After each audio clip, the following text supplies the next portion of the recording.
Hello and welcome to this week's edition of The Mediator with me, your host Brian West, here to give you your top 8 headlines developing news stories that made it throughout the week.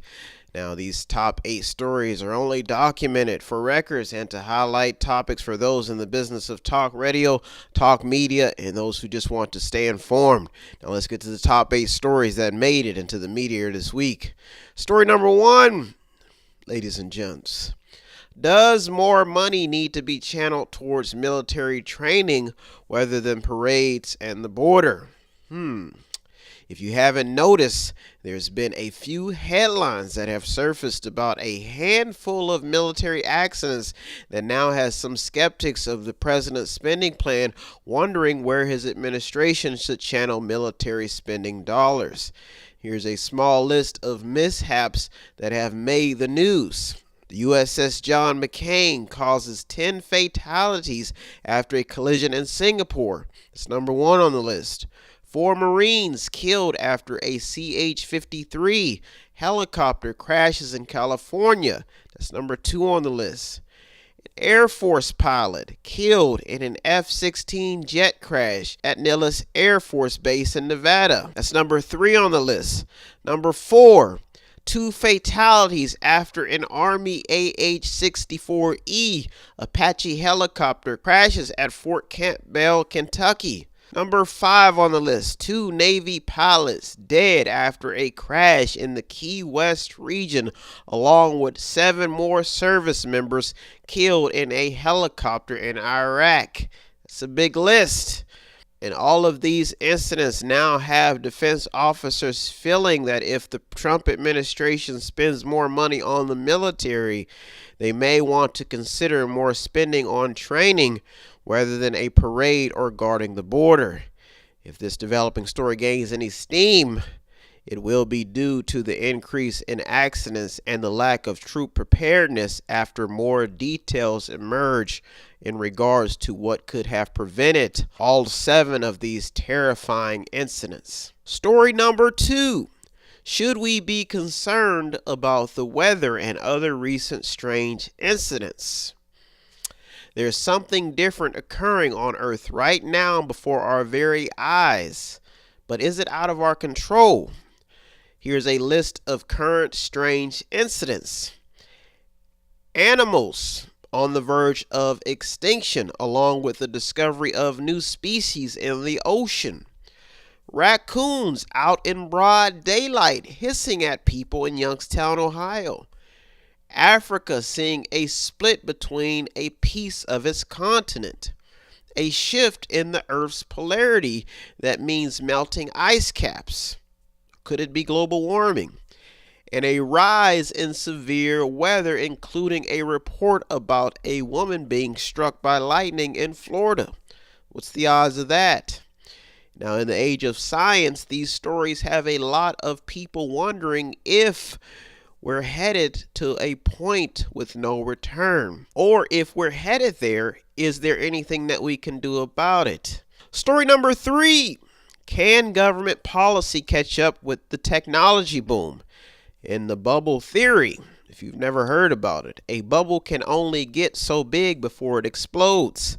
So is this the case with technology? We've seen things like apps, social networks, self-driving cars, and maybe flying drone cars someday soon, which have all taken center stage and taken off. But all of this takes government policy to regulate. So do we blame fake news, cyber warfare, Facebook's release of data and their woes with that data problem, or even the self-driving car wrecking incidents? Do we blame it on the entrepreneurs being innovative, or do we blame it on just lack of government policy? Or do we blame it on the people who are just finding a way to give everybody a voice in democracy in the world and better living conditions? It's the question. Do we blame government, or do we blame the entrepreneurs? Government for lack of regulation, slacking off, or do we blame the entrepreneurs who are being productive and trying to make things better? But the fact is, technology is moving at a rate that humans never would have imagined years ago. But that's not the issue. The issue is the effect that it's had on society. So now legislators, what's on their mind may be regulations and restrictions to catch up. This is not just a problem in the United States with all this data going on and all this technology, but it's a problem in the world. Leaders and governing boards are finding a hard time trying to keep up. I want to note that in this developing story, pros and cons will determine how government policy will catch up to the future of technology. Story number 4. What do we do about government spending? A vote on a balanced budget amendment may be in the works, but the real problem is spending, folks. And let's take note that the president just signed a huge spending bill, and somehow we have to balance things out.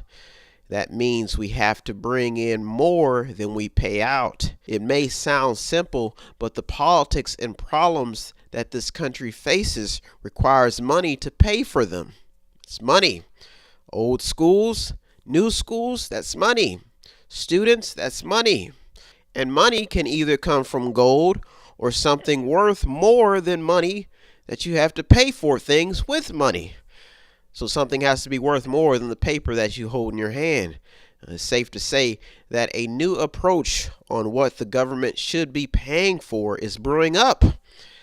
What we have to understand in this matter is that the government is spending more than it's bringing in. If the Trump administration has a strategy to combat the money problem, we have to ask ourselves, is how can the government bring in money?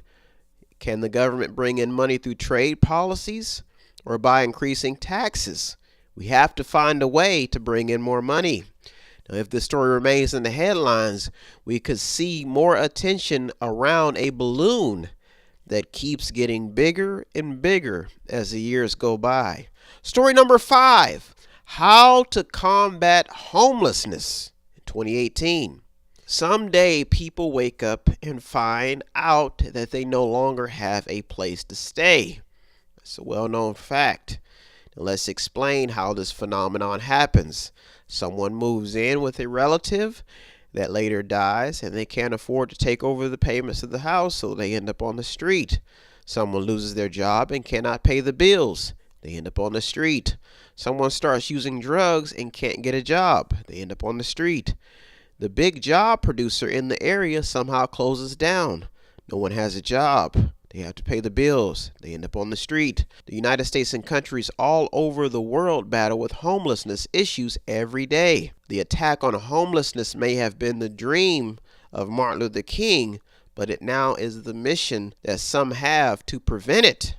And I did not mention the veterans that have no one to care for them and make better decisions in the free world. A lot of veterans end up out on the street as well. There's a high chance that the story may fade out of the media and out of the headlines, but it's up to people who are doing good deeds to keep it alive. There is a reality that we face on a global scale, the reality of homelessness, and the reality that homelessness is a huge problem. Story number 6, move right along. What you may not know about the teacher strike. If you did not know, unions watch how government spend taxpayer money. Some union leaders watched and evaluated the new 2,232-page spending bill and noticed big money being channeled all over the place rather than teachers' paychecks. Senator Sherrod Brown of Ohio posted a video of an empty hallway which he claims represented the middle class. But on the other side was filled with big-time corporate lobbyists and Wall Street gurus making deals with the president to keep funding what many call a rich agenda. So that means the poor and the middle class may be getting left out of lobbying power, if they have any. By staying in the middle of this developing story, it may be safe to say that more attention needs to be geared towards what's in the spending bill, and R strikes the way towards putting the attention on spending money, taxpayer money, on higher wages. Some teachers claim that they've had to work 6 jobs just to make ends meet. Where the money is being channeled in regards to wages remain a huge concern for most Americans. I even stumbled across a radio interview that focused on taxpayer money being spent overseas in places like Saudi Arabia and even Iran. The accuracy of government spending needs to be addressed before this story gets out of hand. Story number 7, and the final 2 stories that made it into the media this week. Does Trump's agenda meet a New World criteria? Shots at Amazon and anyone who gets in his way is not only obvious, but it's the real deal in the Trump game plan. But can this game plan work in a modern age, a new age? This age, 2018, not 1960, not 1940, but 2018. And not only in the age of technology, but a new age society with new norms. This may be where President Trump may lose his support in the next election. The young folks. He may need the young folk vote. And at this moment, there is evidence that his agenda may not fit the New World criteria. That means his agenda may not appeal to young folks, and he may need their vote at the ballot. Let's note that he did not beat Hillary by that much. Now, what bumped this story up to number 7 has a lot to do with how Trump can gain favor from the New World with an old school agenda. Let me remind you that the midterms and the election is not too far away for the next president of the United States. Story number 8, and the final story that made it into the media this week. There's a lot of attention from doctors and scientists on the fundamental nature of human interaction and behavior. Some say technology is changing the development of boys and girls.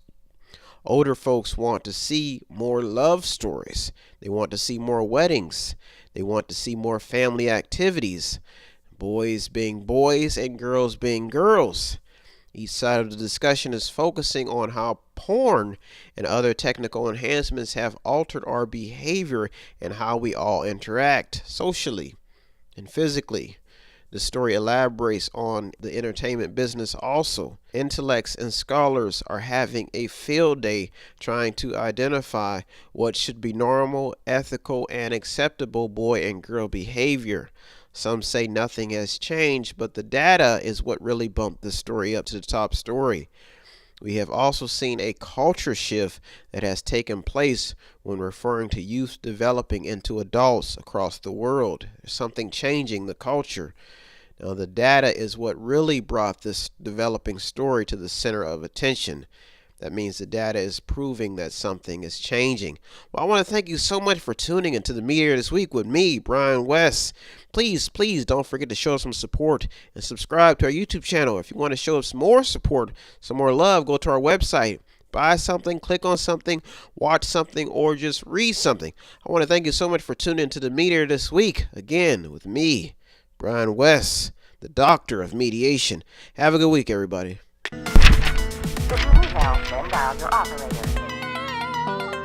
Have no fear, fellow citizens. The mediator